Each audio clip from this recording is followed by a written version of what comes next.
you for joining us today to learn more about the exciting announcement the Department of Energy made on this Friday, up to $7 billion to launch 7 regional clean hydrogen hubs across the nation and accelerate the commercial scale deployment of low-cost clean hydrogen. This call is to share information with you on the department's Hydrogen Hubs program and its new project selections. My name is Kelly Cummins. I'm the acting director of the Office of Clean Energy Demonstrations, otherwise known as OCED, here at the Department of Energy. On Friday, the Office of Clean Energy Demonstrations at the Department of Energy announced the selection of 7 regional clean hydrogen hubs. We are pleased to share information regarding these selected hubs and clarify our process about what to expect next from this program.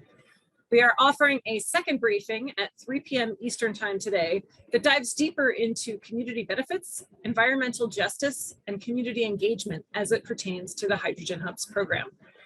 Finally, we're offering a third briefing that explains more about our approach to labor and workforce at 4 p.m. Eastern Time today. We invite you to attend each briefing for additional information on these areas, and registration is available on our website. Thank you to everyone who submitted questions when registering for this webinar. We will try and address as many as possible. While we will not be taking questions today, we invite you to engage with DOE and the industry partners involved in these hubs and share your perspective and feedback. We will be co-hosting hub-specific briefings beginning later this month, which you can register for now, and we will share that link at the end of this briefing. Finally, an email address and news sign-up will be provided at the end of this presentation to make sure we are able to hear feedback from anyone who wishes to provide it. Before I continue, let me first quickly share what's on the agenda for today. Following opening remarks from Shalonda Baker, Director, Office of Economic Impact and Diversity, we will provide an overview of clean hydrogen and the Regional Clean Hydrogen Hubs program. You will then hear from Todd Schrader, Director of Project Management in OCED, who will discuss the 7 selected regional clean hydrogen hubs. And we will end with a brief discussion on the next steps for the H2 hubs selectees and the upcoming regional briefings. All right, over to you, Shalonda. Hello and welcome, everyone. I'm Shalonda Baker, and I'm the Secretary's Advisor on Equity and the Director of the Office of Economic Impact and Diversity here at the Department of Energy. As many of you know, we are at the beginning of a transformative moment in our clean energy future, and hopefully a bright one. This is also a moment to be transformative in so many ways, not only with respect to energy. But as you all know, the success of our clean energy transition requires communities, yours and those you represent, to be consulted and engaged often and regularly. The success also requires transparency and accountability and new approaches to solve old and persistent problems. And this is what I'm really the most excited about. The majority of the hubs are going to be placed in communities that are disadvantaged because of patterns and practices of development, and the environmental literature is very clear on that. These communities have been sacrificed in the past due to the structure and design of our current fossil fuel-based energy system. These taxpayer-funded hubs allow us to reckon with the history of racism, the history of disinvestment, and the history of inequality, as well as prior patterns of development. These hubs allow us to bring much-needed benefits in reducing energy burden, increasing community resilience to storms and other climate-related events, creating jobs, supercharging local businesses, supporting local community and technical colleges, as well as supporting minority-serving institutions. The histories of structural racism and structural inequality mean that we are, once again, coming to frontline communities to ask them to bear the burdens of the clean energy transition, simply because so much of the existing energy infrastructure already exists in those communities. So with this in mind, DOE is committed to ensuring that these projects create real economic and environmental benefits for the communities and workers where they are located. This is why we've worked so hard to create community benefits plans and a framework to reflect the administration's strong commitment to provide historic support for workers and underserved communities, and to deliver on the historic Justice 40 initiative. But the only way CBPs can work is through transparency and regular engagement, including providing communities with the tools, resources, and information you need to participate in this historic development moment. We are committed to that as an agency. And as you will hear more on later in this briefing, we are expecting our community benefits plans to go beyond a vision or assessment, and we want those to align with the needs and priorities of impacted communities and include actionable goals, outcomes, and propose clear metrics to measure our success. So here we are. We have an opportunity to create the blueprint for a clean energy transition that is inclusive, that is just, and that is equitable. And to do that will require the work of all of you here today as partners and advisors, holding us accountable to this extraordinary moment. So this is also going to require the agency to move in ways we've never moved before, in deep, deep partnership with all of you. It won't be easy, but we know it will be worth it. The cost of failure, the cost of failing to engage communities authentically and meaningfully is to cost this transition, period. So we look forward to working with you, to walking this path in partnership with you. And with that, I'll turn it back over to Kelly.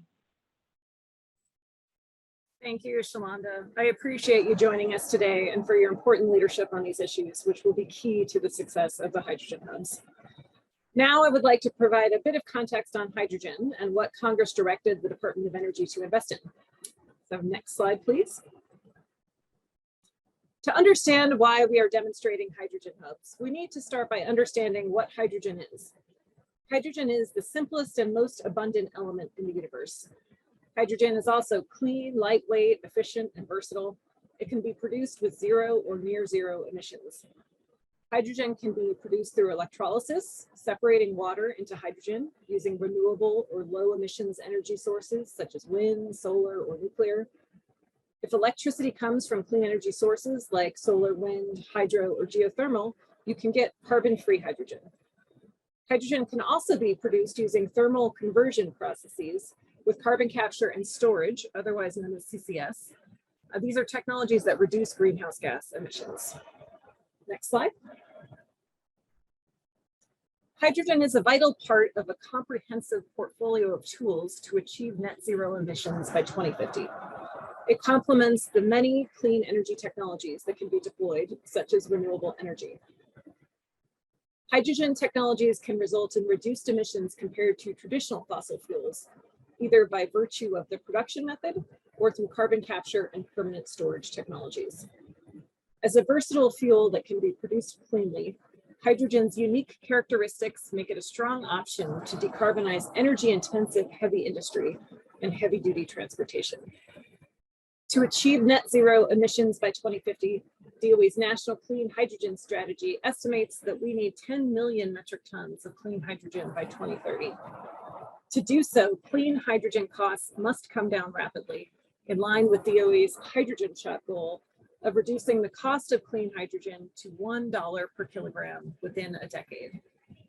From driving down the cost for electrolysis to stimulating supply chain investments for critical components, the regional hydrogen hubs will accelerate our domestic market for low-cost clean hydrogen, getting us one big step closer to achieving DOE's hydrogen shot goal of $1 per 1 kilogram in 1 decade. That level of cost reduction for hydrogen is no small task, and it requires a whole of government approach.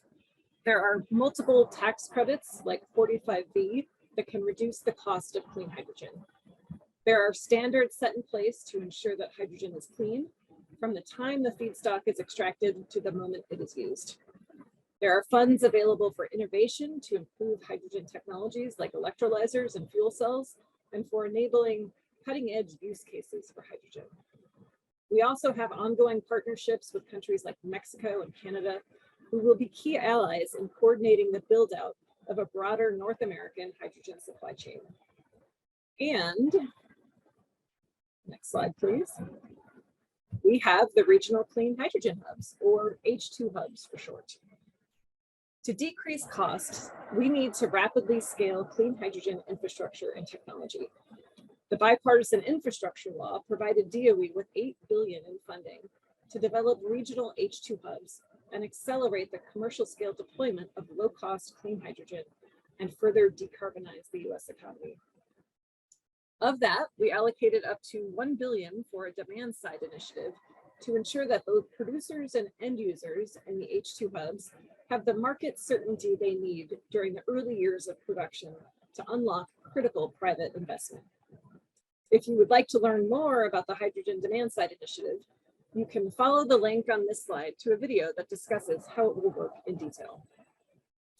On Friday, DOE announced the 7 regional clean hydrogen hubs located throughout the nation.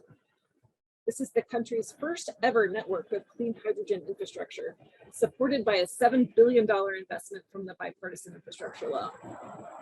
The 7 selected H2 hubs will capitalize more than $40 billion in private investment and create tens of thousands of good-paying jobs, bringing the total public and private investment in hydrogen hubs to nearly $50 billion. Roughly 2/3 of the total project investment are associated with green or electrolysis-based production within the hubs. Next slide, please. But what is a regional clean hydrogen hub really? What does it look like? How big is it? And who is involved? A hydrogen hub is a network of clean hydrogen producers and consumers and connective infrastructure that supports the production, storage, delivery, and end use of clean hydrogen. This slide shows you a mock-up, a notional view of what a hub could entail. The 7 hubs that were selected span many, sometimes hundreds of miles. They leverage the resources of the region, whether that's renewables or low-cost natural gas, and they leverage the people too, working with communities, labor groups, innovators, regulators, governance groups, tribes, and others to lean on their knowledge and input on how the hub is designed and implemented. The end users of the regional clean hydrogen hubs reflect the region too, whether by placing a predominant focus on agriculture or heavy industry, or by leveraging a key transportation corridor. The hub sought to embody and build on these regions' great histories and networks of infrastructure.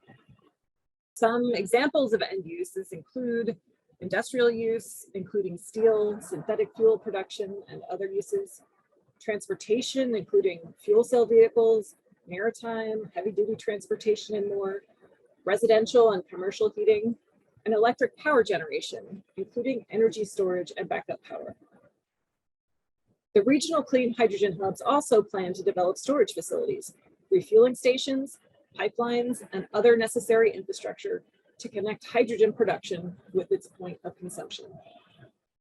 Collectively, the hubs aim to produce more than 3 million metric tons of clean hydrogen per year, thereby achieving nearly 1/3 of the 2030 US clean hydrogen production goal.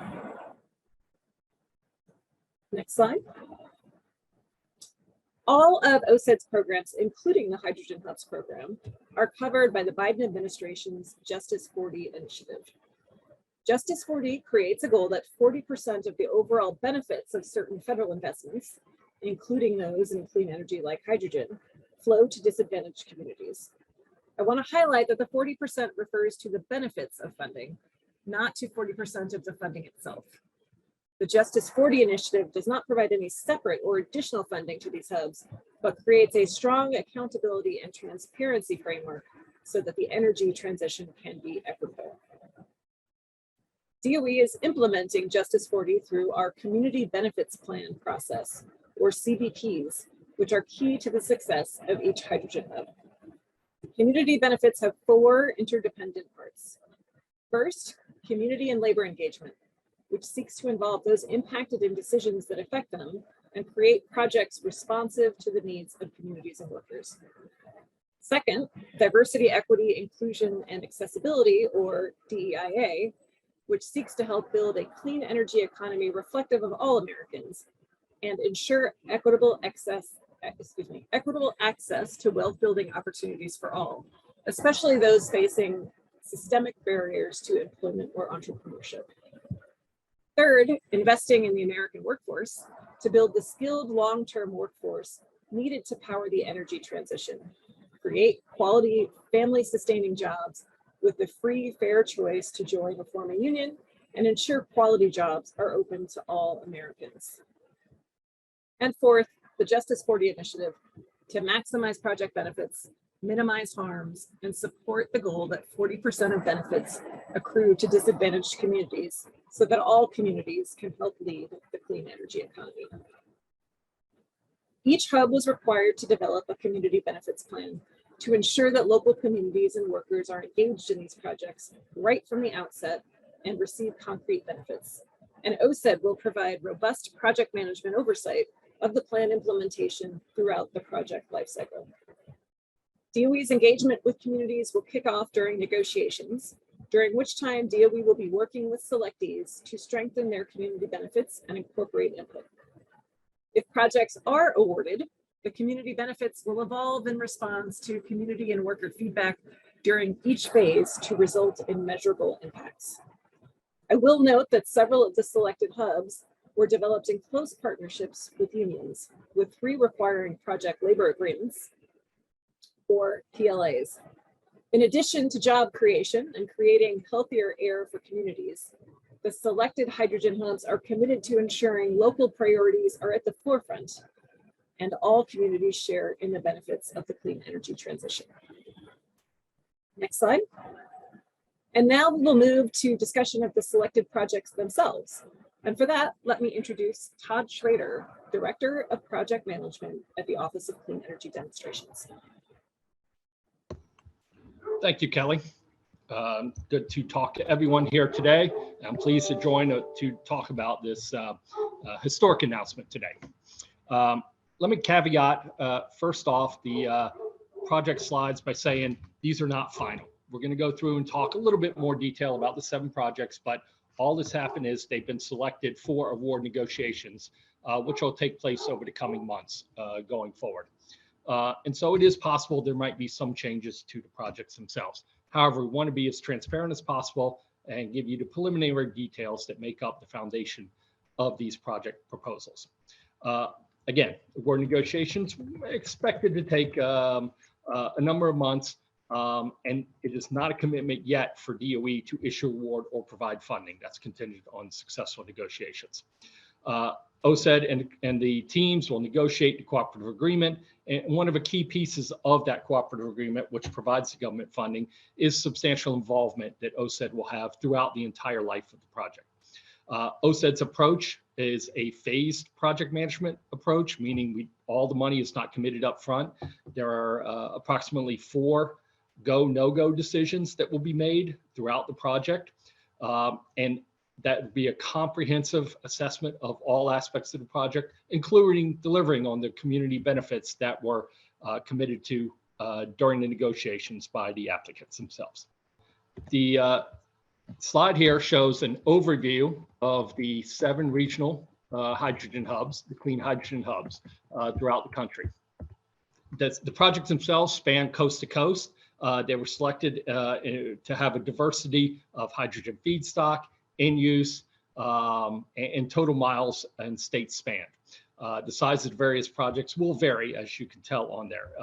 In a few cases, or most cases, we show maps where there's potential hydrogen production facilities within the hubs themselves. Overall, this was the intent of Congress in the bipartisan infrastructure law of diversity of both a range of low-cost resources, different options for end uses, again, geographic diversity, and all of these were used when selecting these 7 total hubs across the country. Starting from West Coast and working to the east, the 7 hydrogen hubs are the Pacific Northwest, California, Heartland, Gulf Coast, Midwest, Appalachian, and Mid-Atlantic.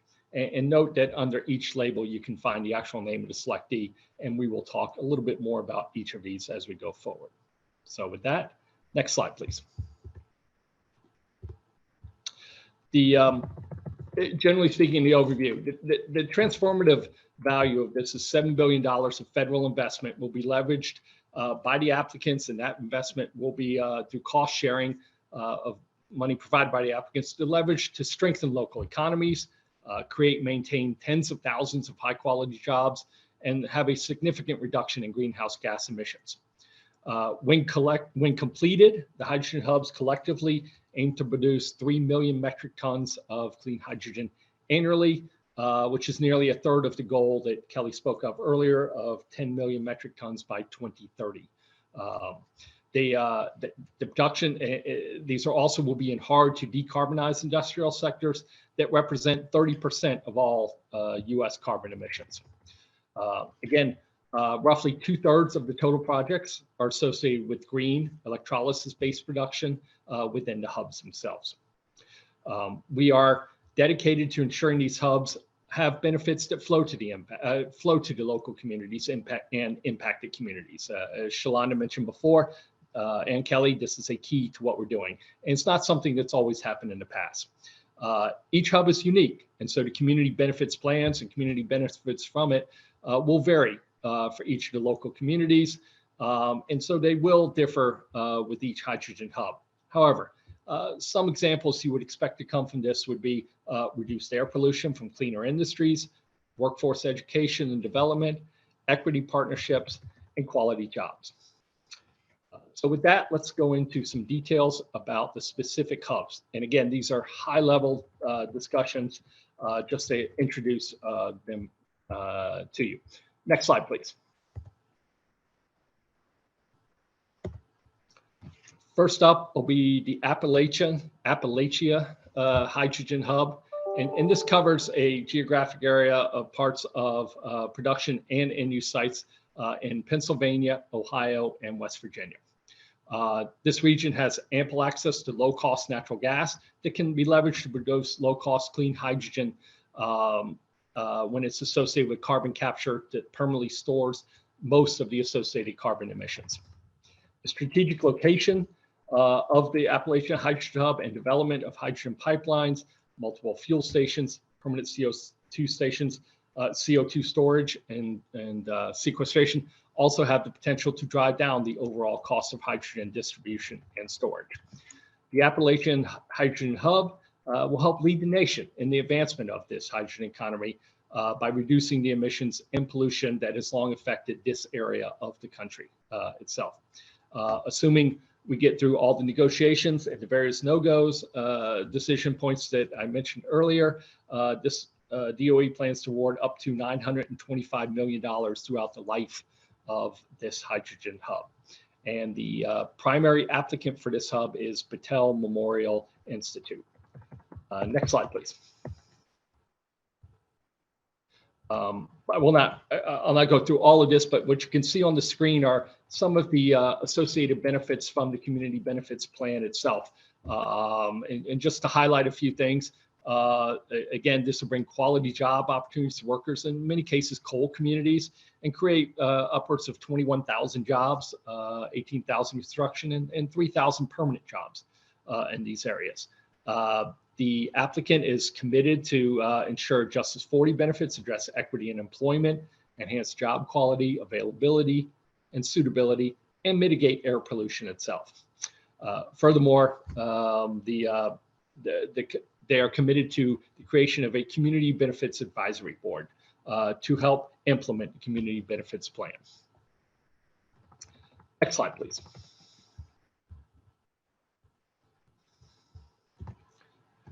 Next slide is the California Hydrogen Hub.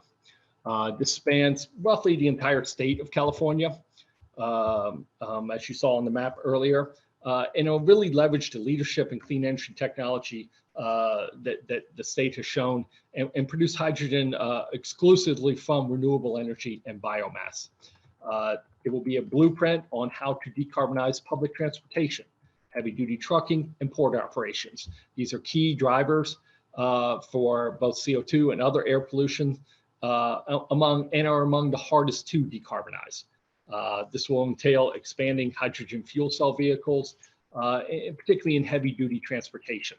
That move will have associated reductions in pollution along interstate transportation corridors, and greatly facilitate connectivity with other parts, particularly the clean West Coast freight network that links to the Pacific Northwest hydrogen hub that we'll speak about in a moment here. It will also advance the use of hydrogen power generation and increase resiliency through partnerships with some local tribal natures, such as the Rincon Luciano Indians. This partnership will provide backup power to these communities' well water pumps and ensure provision of clean drinking water during power outages. Similar to before, if all the gates are passed through, all the go, no-go decisions are made, and all the negotiations successful throughout the life of this project, it will be worth a DOE contribution of up to $1.2 billion. And the Alliance for Renewable Clean Energy Systems is the primary applicant for this hub. Next slide, please. Again, some of the benefits similar to before, quite a few number of jobs, up to 220,000 direct jobs, of which 90,000 will be permanent. They've ensured that region communities are engaged and have access to the benefits of the hydrogen, and they incorporate robust governance mechanisms, including labor, tribal, and environmental representation on governing boards. Also, the use of an independent monitoring and community benefits program or plan scorecard with monetary penalties for noncompliance. And this one, as Kelly mentioned earlier, they are using project labor agreements for all projects connected to this hub. Next slide, please. The Gulf Coast Hydrogen Hub. This will be centered in the Houston region and a stretch across the Texas coast. Excuse me. The Gulf Coast Hydrogen Hub helps kickstart the clean hydrogen economy in this area with plans for large-scale hydrogen production using both natural gas with carbon capture and renewables-powered electrolysis. This leverages the Gulf Coast region's abundant renewable energy and natural gas supply to drive down the overall cost of hydrogen.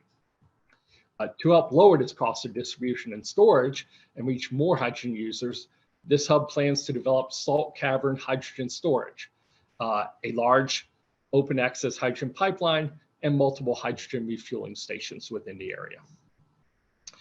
The hub will use hydrogen for fuel cell electric trucks, stationary power fuel cells, ammonia, refineries, petrochemicals, and marine fuel, and expects to reduce CO2 emissions in this area by up to 7 million metric tons when fully built out. This one, again, getting through all negotiations and go, no-go decisions, up to $1.2 billion is available, and High Velocity Inc. is the primary applicant for this hub. Next slide, please. Just to, again, emphasize some of the community benefits, 45,000 direct jobs, of which 10,000 are permanent. The creation of a community advisory board, which includes councils that will leverage capabilities of education partners, including minority serving institutions, to support an inclusive and equitable workforce. Excuse me. Furthermore, the hub anticipates a reduction in criteria pollutants like particulate matter has a benefit as we move forward. The Heartland Hydrogen Hub. The Heartland Hydrogen Hub consists of 3 primary projects located in North Dakota, South Dakota, and Minnesota, with the potential to expand into neighboring states. This hub will leverage regionally abundant energy sources to help decarbonize the agricultural sector, particularly production of fertilizer, and decrease the regional cost of clean hydrogen. It also proposes using clean hydrogen for power generation in a manner which may catalyze co-firing hydrogen in existing utility-owned generation across the country. The hub plans to offer unique opportunities of equity ownership to local tribal nations and to local farmers and farmer co-ops through a private sector partnership that will allow these groups to receive more competitive pricing. These initiatives taken together will estimate to reduce carbon dioxide emissions by up to 1 million metric tons per year, while extending these profit sharing and benefits to wider communities. Following successful negotiations and go no go criteria, this award is potentially $925 million with Energy and Environmental Research Center as the primary applicant for the hub. Again, roughly going through the quickly going through the community benefits here. This one looks to create just under 4,000 direct jobs, of which about 700 will be permanent jobs, and the rest in construction. The Hydrogen Hub is committed to create an education consortium to oversee career development and train the workers that will be needed for this hub. Also have apprenticeship programs, which include several tribal colleges and universities. The goal is the hub is to contract hundreds of millions of dollars for businesses owned by women, minorities, disabled veterans, disadvantaged communities, and LGBTQ persons.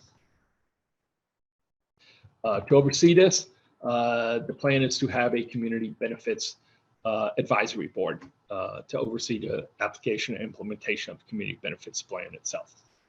Next slide, please. Mid-Atlantic Hydrogen Hub.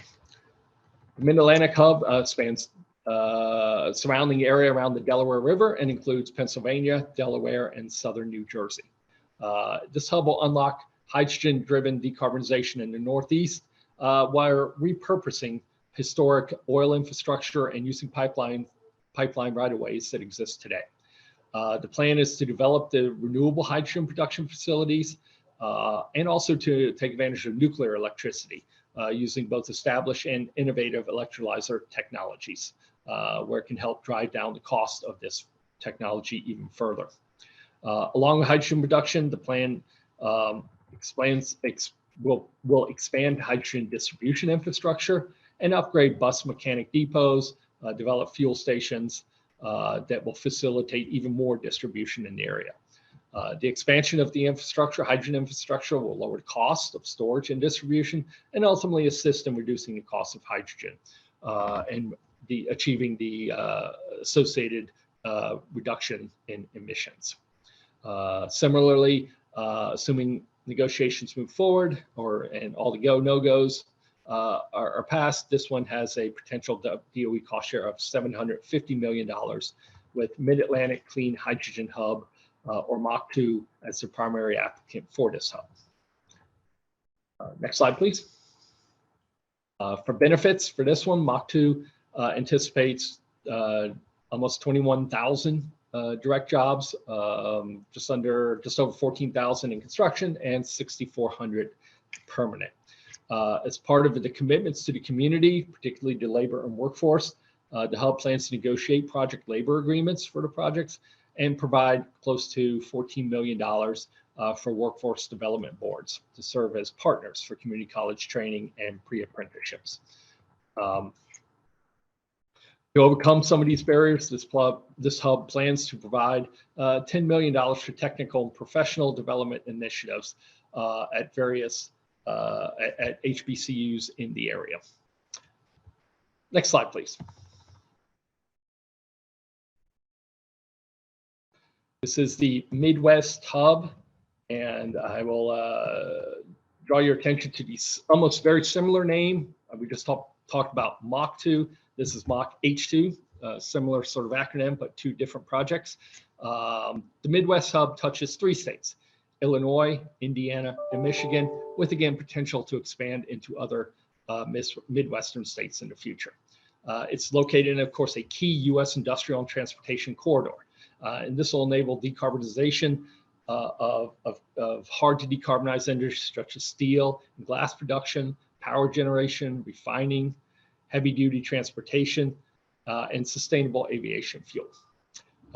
This hub also plans to produce hydrogen by leveraging diverse and abundant sources, including renewable, natural gas, and low-cost nuclear energy available in the area. Following successful negotiations and the no-go, this has the potential for up to $1 billion in DOE investment, and MACH-H2 is the primary applicant for this hub. The community benefits for this, next slide please. Community benefits are 13,600 direct jobs, a little over 12,000 in construction, and 1,500 permanent. In addition, the project will create specific targets to ensure diverse hiring and contracting, with goals of 40% of total subcontract dollars to minority and disadvantaged businesses, and also 30 million to startups, and a target of 45% diverse hiring. They'll also create a worker exchange, education exchange, investing about $15 million to enable the training and employment of the people needed to support this hub going forwards, and the workers who will be needed. Next slide, please. Pacific Northwest Hub. This hub will span Washington, Oregon, and Montana, and plans to leverage the region's very abundant renewable resources to produce hydrogen exclusively by electrolysis. The vast use of electrolysis will play a key role in driving down the cost, make the technology more accessible to other producers, and reducing the cost of production. The aim is to produce to remove approximately 1 million metric tons of CO2 per year through this transition and to hydrogen in these hard to decarbonize areas.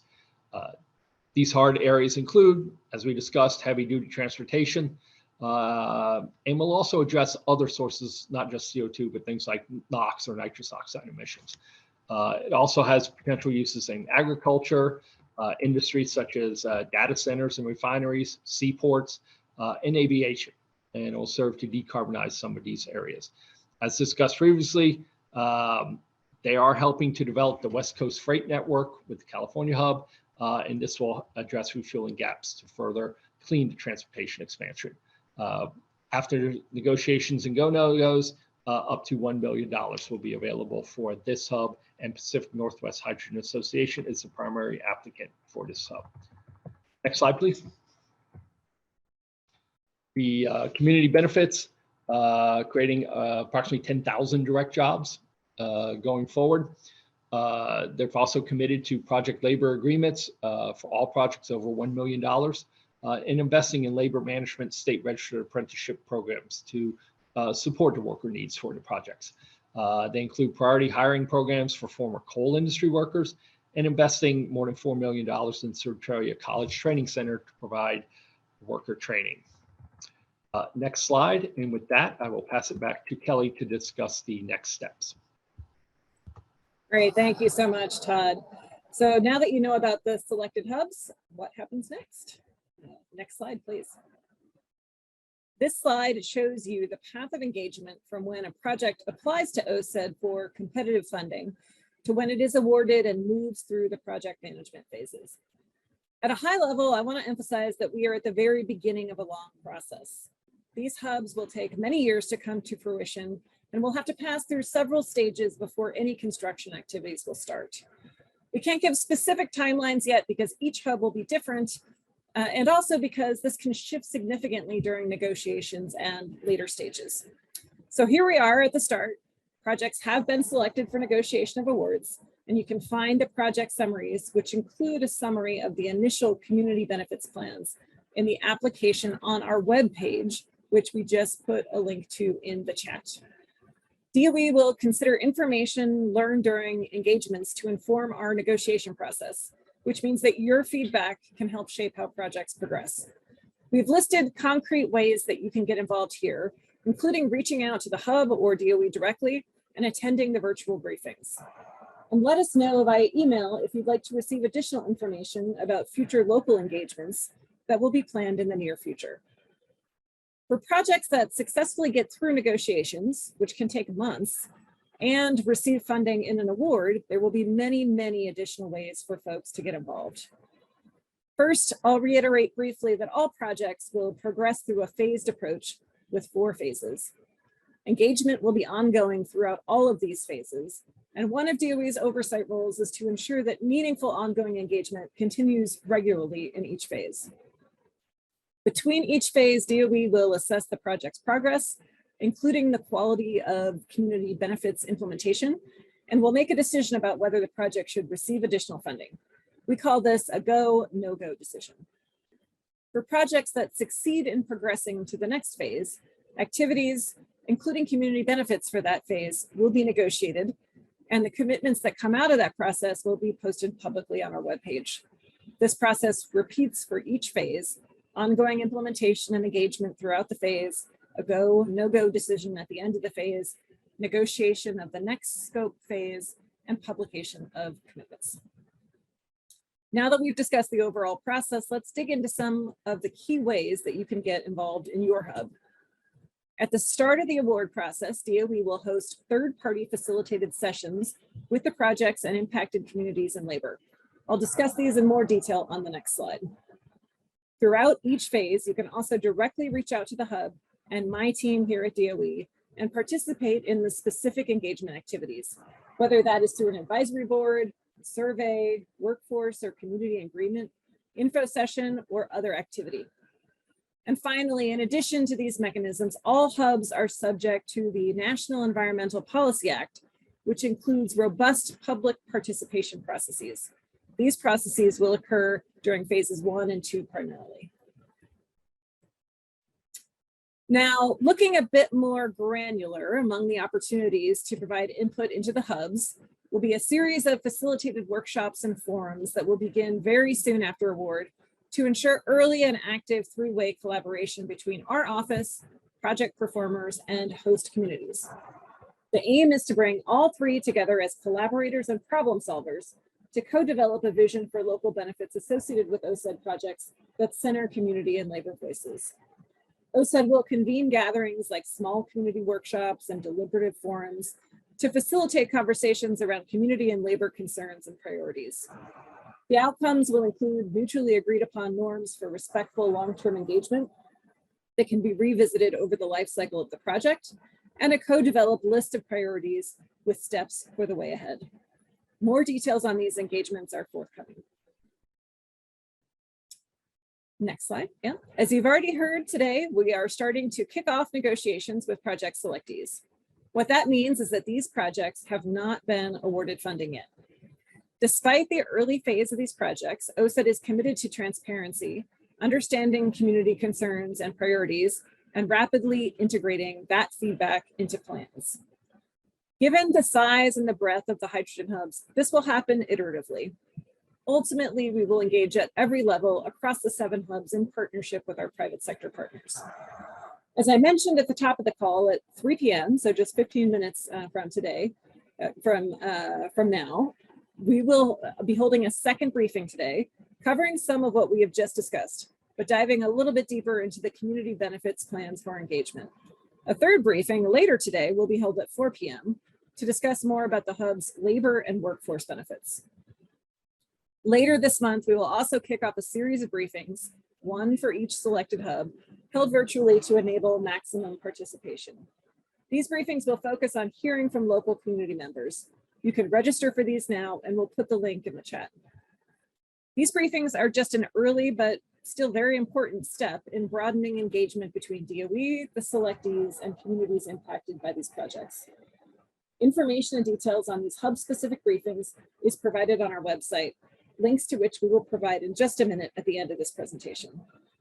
If you have questions you would like DOE or the selectees to answer as part of these regional briefings, please email us directly. Again, we'll provide that email address at the end of this presentation. Next slide. As previously mentioned, we are just starting the process of negotiations for these projects. This process involves significant discussions on how to make selected hubs more robust from a technical, financial, and community benefits standpoint. If the negotiations are successful, they will conclude with an award, and DOE issues a cooperative agreement, which gives DOE substantial involvement throughout the public-private partnership. After award, phase 1, the detailed project planning phase, begins. During this phase, DOE will actively engage with our commercial partners and impacted communities. At this point, project scope will be more defined, so we will be able to share more detailed project information, including a summary of the community benefits commitments. DOE will also ensure compliance with the National Environmental Policy Act and the National Historic Preservation Act, including required engagement with communities and tribes.